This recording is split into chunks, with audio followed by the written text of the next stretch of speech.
नहमदुहु व नुसल्लिम व नुसल्ली अला रसूलिहिल करीम अम्मा बाद।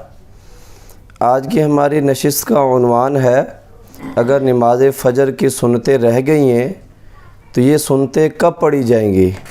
फ़र्ज़ पढ़ने के फ़ौरन बाद पढ़ सकता है या नहीं, या इनको तुलुए आफ्ताब के बाद पढ़ा जाएगा? इसके बारे में आइमा अहनाफ फ़ुक़हा अहनाफ का मौक़िफ़ क्या है, इसकी तफसील से पहले आप मिर्ज़ा मोहम्मद अली इंजीनियर का एक क्लिप मुलाहिज़ा फ़रमाएँ, फिर हम इसके ऊपर बात करते हैं इंशाअल्लाहुल अज़ीज़। आपने देखा कि एक शख्स नमाज पढ़ रहा है, आप पास खड़े हो गए, सलाम फेरा और आपने फरमाया करीब है कल से कोई फजर की 4 रकतें पढ़ना शुरू कर दे, ये तुमने क्या पढ़ा है? उन्होंने कहा या रसूल अल्लाह मेरी जो पहले वाली 2 रकतें थी सुन्नत वो रहेगी, मैं वो पढ़ रहा हूँ। तो आप अलैहिस्सलाम खामोश हो गए। इसे कहते हैं हदीस तकरीरी। आपने उसको मना नहीं किया। इससे ये साबित हुआ कि फजर की नमाज के बाद फौरन बाद भी सुन्नत पढ़ी जा सकती है। जी, आपने मिर्ज़ा मौसूफ़ की बात को मुलाहिज़ा किया। मौसूफ़ ने 2 बातें की हैं उसके अंदर, और मौसूफ़ का कहना ये है कि नमाज फ़जर की सुन्नतें रह गई हैं, फ़र्ज़ पढ़ लिए गए हैं, तो फ़र्ज़ों के फ़ौरन बाद भी इनको पढ़ा जा सकता है। और उसने हवाले में जो हदीस कोट की है ये तिरमिज़ी शरीफ के अंदर भी है, 422 नंबर हदीस, और इसी तरह ये इब्न माजा के अंदर भी है, और इसी तरह ये रिवायत सुनन अबी दाऊद के अंदर भी मौजूद है। ये तो मिर्ज़ा मोहम्मद अली इंजीनियर की बात से पहले आप मसला समझें।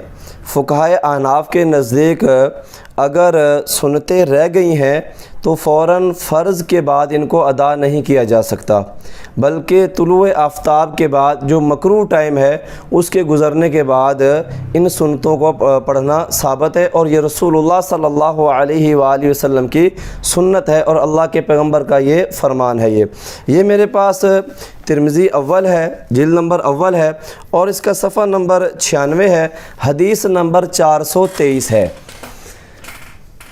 अब यहाँ पर जो इमाम तिरमिज़ी रहमहुल्लाह ताला अलैहि जो चैप्टर लेकर आए हैं उसका उन्वान ये है, बाबू मा जाआ फ़ी इआदातिहिमा बादा तुलूइ शम्स, यानी इन 2 सुन्नतों को रह जाने की सूरत में इनका इआदा तुलूइ शम्स के बाद है, फ़ौरन फ़र्ज़ पढ़ने के बाद इनकी अदायगी दुरुस्त नहीं है। और इसके अंदर रसूलुल्लाह सल्लल्लाहु अलैहि वसल्लम से रिवायत मरवी, और ये रिवायत सैयदना अबू हुरैरा रज़ियल्लाहु ताला अन्हुमा से मरवी है। साफ ज़ाहिर है सैयदना अबू हुरैरा रज़ियल्लाहु ताला अन्हु उन सहाबा में से हैं जिन्होंने इस्लाम आखिर में कबूल किया है। सैयदना अबू हुरैरा रज़ियल्लाहु ताला अन्हु सन 9 हिजरी के अंदर ईमान लाए हैं, तो साफ ज़ाहिर है ये रिवायत उन्होंने ईमान लाने के बाद ही नकल की है। अब इसके अंदर फरमाते हैं काला रसूलुल्लाह सल्लल्लाहु अलैहि वसल्लम मन लम युसल्ली रकअतैल फज्र फलयुसल्लिहिमा बअद मा ततलुउ शम्स। हज़रत अबू हुरैरा फरमाते हैं रज़ियल्लाहु ताला अन्हु रसूलुल्लाह सल्लल्लाहु अलैहि वसल्लम ने फरमाया अगर फजर की सुन्नतें रह गई हैं तो ये सूरज के तुलू होने के बाद पढ़ें, उससे पहले ना पढ़ी जाएंगे। ये अल्लाह के पैगंबर का फरमान सराहत के साथ मौजूद है। इसी तरह एक और हदीस की किताब है जिसका नाम है अल किताबुल मुसन्नफ, जिसको मुसन्नफ इब्न अबी शैबा भी कहा जाता है, और ये जो जिल्द नंबर ये 2 है, सफ़ा नंबर 59 है, और हदीस नंबर जो है वो 6444, हदीस नंबर है 6444 और हदीस नंबर 6445 है। दोनों हदीसें जो हैं ये सैयदना अब्दुल्ला बिन उमर रज़ियल्लाहु ताला अन्हुमा से मरवी है। उनके बारे में यहाँ पर बड़ी सराहत के साथ मौजूद है। सुम्मा जलसा फ़ी मुसल्लाहु फलम्मा अज़हा कामा फ़क़ज़ाहुमा। हज़रत सैयदना अब्दुल्ला बिन उमर रज़ियल्लाहु ताला अन्हुमा की सुन्नत फ़जर रह गई थी, उन्होंने फ़र्ज़ पढ़ लिए। फ़र्ज़ पढ़ने के बाद वो अपनी जगह पर बैठे रहे, जब सूरज तुलू हो गया उसके बाद उन्होंने सुन्नत फ़जर को अदा फरमाया। बल्कि यही अमल इमाम तिरमिज़ी रहमहुल्लाह ताला अलैहि ने तिरमिज़ी शरीफ के अंदर जो हदीस सैयदना अबू हुरैरा रज़ियल्लाहु ताला अन्हु है वहाँ पर भी बड़ी सराहत के साथ लिखा हुआ है, वक़द रुविया अन इब्न उमर अन्नहु फ़अलहु। हज़रत अब्दुल्ला बिन उमर से भी यही मरवी है कि वो यही करते थे, यानी तुलुए शम्स के बाद इन सुन्नतों को पढ़ते थे। आगे एक और हदीस है 6445 पर फरमाते अन इब्न उमर अन्नहु सल्लाहुमा बादा मा अज़हा। सैयदना अब्दुल्ला बिन उमर रज़ियल्लाहु ताला अन्हुमा ने इनको तुलुए शम्स के बाद यानी सूरज निकलने के बाद पढ़ा है। अब मिर्ज़ा मोहम्मद अली इंजीनियर ने जो हदीस पेश की है وہ ترمذی کے اندر بھی موجود ہے، سنن ابن ماجہ کے اندر بھی موجود ہے، اور اسی طرح سنن ابی داود کے اندر بھی موجود ہے یہ۔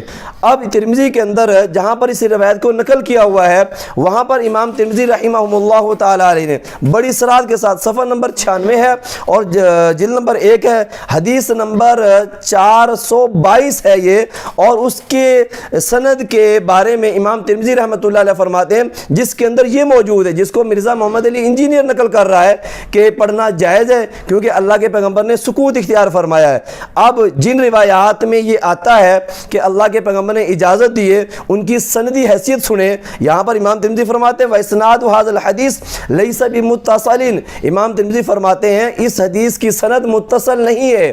کیا مطلب؟ یہ روایت منقطع ہے، اور اس کے بعد فرمایا محمد بن ابراہیم التیمی لم یسمع من قیس، اس کے اندر ایک راوی محمد بن ابراہیم التیمی ہے، اس کے بارے میں امام ترمذی فرماتے ہیں اس کا قیس سے، امام قیس رحمۃ اللہ علیہ سے سماع ثابت ہی نہیں ہے، کہ اس میں محمد بن ابراہیم التیمی کا امام قیس سے جب سماعی ثابت نہیں ہے تو یہ روایت سند کے اعتبار سے منقطع ہے، اور ائمہ محدثین کے ہاں منقطع روایت جو ہے وہ قابل اعتماد نہیں ہے۔ پھر مرزا نے یہ بھی کہا کہ یہ حدیث تقریری ہے، تو میرے بھائی جب ایک قولی حدیث اور تقریری کا آپس میں تضاد ہو تو وہاں پر قولی حدیث کو ترجیح دی جاتی ہے۔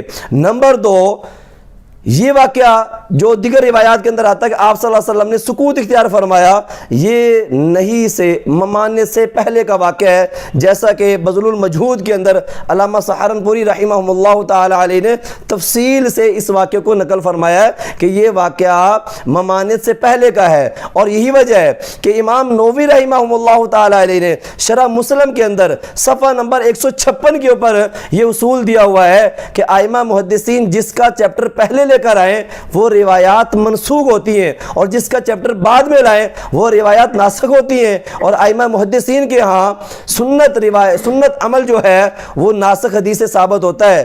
اب جن روایات میں آتا ہے کہ فرض کے فوراً بعد پڑھنا جائز ہے، یہ چیپٹر پہلے ہے، اور جن روایات میں آتا ہے کہ جائز نہیں ہے، یہ چیپٹر بعد میں ہے، تو اس سے بھی ائمہ احناف کا موقف درست ثابت ہوتا ہے، کیونکہ ممانعت والی جو روایات یہ بعد کی ہیں اور کرنے والی روایات پہلے کی ہیں، اور یہ اصول بھی ائمہ محدثین نے دیا ہوا ہے۔ اگر مرزا محمد علی انجینئر اس کو بنظر غائر تھوڑا سا بھی دیکھتا تو یہ فرق بڑا نمایاں نظر آتا۔